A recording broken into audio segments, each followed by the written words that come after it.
Queridos, hoje, dia 5 de maio de 2020, estamos aqui com o quarto vídeo sobre o arrebatamento.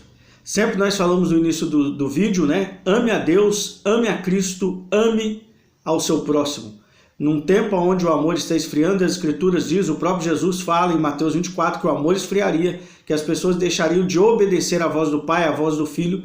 Nós precisamos dedicar em ouvir e obedecer o que o nosso Pai nos ensinou, o que Cristo nos ensinou, né? E precisamos, de fato, amar o nosso próximo, né? Porque o amor ao Pai esfriando, automaticamente, né, não guardamos as palavras de Jesus e, por conseguinte, não amamos o nosso próximo. Porque a lei do reino, a principal lei do reino, né, é amar a Deus, esse é o mais importante. E o segundo, semelhante a esse, é amar o próximo como a nós mesmos. Então, queridos, eu vou começar hoje nesse quarto vídeo sobre o assunto arrebatamento. Eu vou começar lendo Daniel capítulo 7. Eu vou ler o versículo 1 e depois vou passar para o versículo 9. Daniel 7:1 diz assim: certa noite, durante o primeiro ano do reinado de Belsazar, o rei monarca da Babilônia, Daniel teve um sonho e algumas visões passaram por sua mente quando repousava em sua cama. Queridos, Deus fala por meio de sonhos e visões.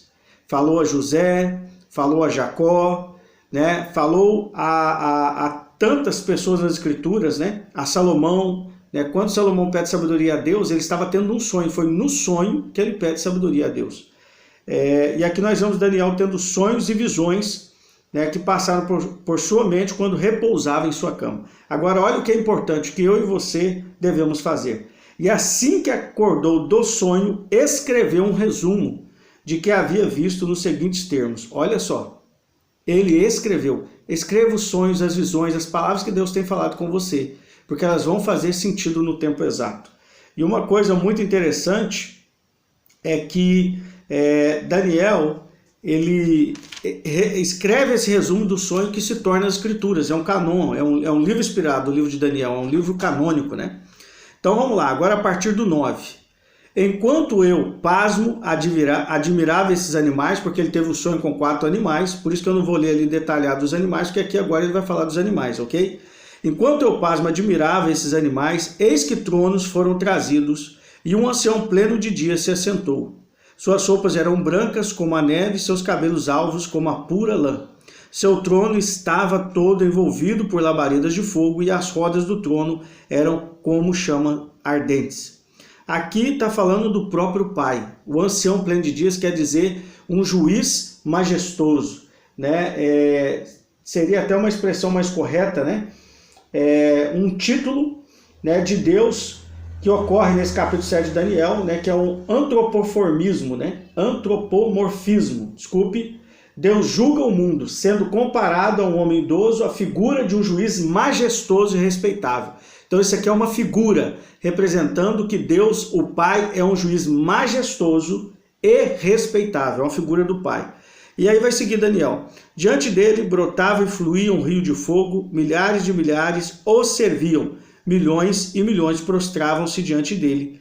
Então o tribunal deu início ao julgamento e todos os livros foram abertos. Aqui já está falando do final do milênio, né? Porque o tribunal, né, esse tribunal para julgar, ele vai ser estabelecido no final dos 1000 anos, tá certo? E é muito interessante as Escrituras porque os textos são recortados e Deus faz isso para esconder e para se revelar, né? Nós sabemos que a glória de Deus é esconder os seus segredos, né? E a glória nossa como reis e sacerdote é buscar pelo Espírito Santo descobri-los. Então é muito importante entendermos como a Escritura ela é colocada. Ela é feita realmente para que nós dependamos do Espírito Santo. Então o 9 e o 10 está falando do final do milênio, do 7º milênio mesmo, né? Está falando aqui no final do reinado de Cristo, que é quando o Pai estabelece o seu trono. Isso tudo é para a gente entender que Ele é o Senhor da história, né? O nosso Pai. Então vamos lá, olha, ele continua falando do sonho. Essa aqui é a primeira visão que ele tem do trono, do livro, dos julgamentos, o ancião de dias, né? Agora o versículo 11, vai lá para o início do milênio, olha só.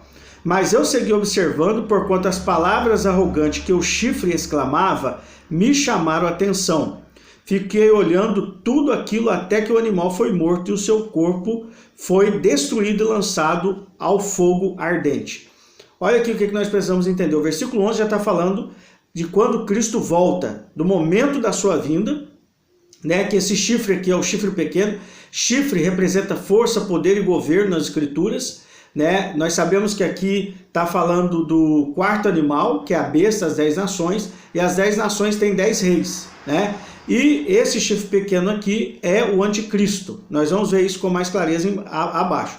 Então aqui agora nós estamos no início do milênio, Cristo voltando, e nós estamos vendo aqui porque pelo sopro da boca de Cristo, né, conforme fala em 2 Tessalonicenses capítulo 2, né, pelo sopro da sua boca Cristo desfará o anticristo, né, o iníquo, e ele será lançado no lago de fogo. Tá? O falso profeta e ele, conforme está lá em Apocalipse capítulo 19, você pode ver no final do capítulo 19 de Apocalipse. E aí, seguindo o 20 ali, você vai ver que Satã vai ser aprisionado. É muito interessante o capítulo 19 e 20 de Apocalipse, né? Então, voltando aqui para Daniel 7, versículo 12. Dos outros animais foi retirada toda a autoridade que lhes havia sido concedida. Contudo, tiveram permissão para viver por um período de tempo. Aí está falando aqui do leão, do urso e do leopardo, né? Que representava a Babilônia, o Império Medo-Persa e o Império Grego, ok? Então, aqui está falando dos 3 animais anteriores. E aí, agora o versículo 13. E eu continuava contemplando, Daniel falando, eu continuava contemplando minhas visões noturnas, quando vi que alguém semelhante a um ser humano vinha nas nuvens do céu. Quem? Cristo, Yeshua, o nosso Senhor. Ele vinha, né? Daniel viu, diante desse cenário, né? Ele viu lá o chifre sendo destruído, o quarto animal sendo morto, ele viu tudo isso, e aí ele olha e ele está vendo agora quem? Cristo vindo nas nuvens, como nós aprendemos ontem no vídeo de número 3, quem não assistiu o vídeo número 3, assista. Nuvens aqui é a nuvem de glória, a mesma nuvem que acompanhava o povo de Israel no deserto, é a nuvem de glória, ok? E aí vai dizer, ele se deslocou em direção ao ancião bem idoso e foi conduzido à sua presença, tá? Aí aqui agora entra o vídeo 3.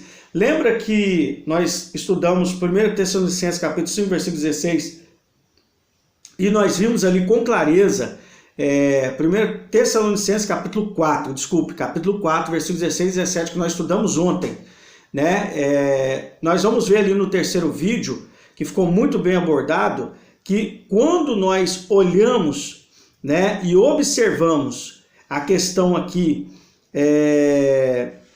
da referência a Apocalipse, que ali vai falar o soar da última trombeta, dado a palavra de ordem, vai ter o ressoar da última trombeta. Nós fazemos um link com Apocalipse 11:15 e nós vamos ver que Deus, o Pai, dá uma palavra de ordem. Ele convoca Cristo e convoca nós.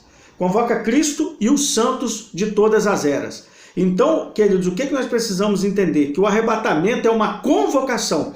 Deus dá uma palavra de ordem, o arcanjo toca a trombeta, e aqui nós vemos agora, né, que Cristo, também no livro de Daniel, ele aparece nas nuvens. Ele se deslocou em direção ao ancião bem idoso, foi conduzido à sua presença. É como o quê? Que o Pai, né, ele convoca e Cristo apresenta diante da sua presença. Olha o que vai seguindo aqui, olha que maravilha. E foi-lhe outorgada toda a autoridade, glória e posse do reino, para que todos os povos, nações e línguas o adorem e o sirvam. O seu domínio é domínio eterno, que jamais terá fim, e o seu reino jamais será destruído. Então, Cristo está recebendo o reino. E é isso que acontece ali em Apocalipse 11, versículo 15, né? Vai falar que o reino veio ser do nosso Senhor e do seu Cristo, né? O reino veio ser do Pai e do Filho agora, o Filho, porque Deus o Pai reina e governa pelo Filho. Então eu quero que você preste bastante atenção, né, que é nesse momento, né, na vinda, né, que ele toma posse do reino. Então nós não podemos falar que Jesus agora neste momento é o Senhor do Brasil, o rei do Brasil, não é. O presidente do Brasil nesse presente momento é o Bolsonaro. Mas Jesus Cristo será o rei de toda a terra e governará todas as nações na sua vinda, conforme Apocalipse 11:15. Agora o versículo 15 aqui do capítulo 7 de Daniel. Eu, Daniel, fiquei sobremodo perturbado em meu espírito, porquanto as visões que passaram pela minha mente me aterrorizaram. Então, no sonho, me aproximei de um dos anjos que ali estavam e lhe indaguei sobre o significado de tudo quanto eu havia podido observar. E ele me atendeu, dando-me a seguinte revelação. Aí agora, por que eu não li lá do versículo 2 ao 8 de Daniel? Porque aqui ele vai explicar o que é os 4 animais. Eis que os 4 grandes animais representam 4 reinos que se levantarão sobre a terra. Né? Representa Babilônia, o Império Medo-Persa, o Império Grego e o Império Romano. 4 reinos. No entanto, ao versículo 18, Daniel 7,18 agora. No entanto, os santos do Altíssimo receberão o reino e possuirão para sempre, sim, por toda a eternidade. Nós vemos aí, ó, Daniel 7,14 e Daniel 7,18, que os santos recebem o reino. No momento que Cristo recebe o reino, né, no momento que o Pai dá a palavra de ordem, convoca o seu Filho e nos convoca, é o momento que ele recebe a autoridade, o poder e vem governar a partir de Jerusalém. Diante disso, eu quis saber o verdadeiro significado do 4º animal, porquanto era muito diferente de todos os demais e o mais horripilante deles. Com seus dentes de ferro e garras de bronze, o animal despedaçava e devorava as suas vítimas com facilidade e ainda pisoteava todos os restos que deixava para trás. Então, nós lemos aqui Daniel 7, lemos o versículo 1, depois passamos para o 9 e lemos até o versículo 19. Eu vou parar o vídeo 4 aqui e vou iniciar outro vídeo continuando a leitura a partir de Daniel capítulo 7, versículo 20. Ok? Não esqueça de deixar o like no vídeo, se inscreva no canal se você não é inscrito e se você achar edificante, compartilhe, né, com seus amigos com quem o Espírito testificar no seu coração. Shalom seja sobre você e sua casa.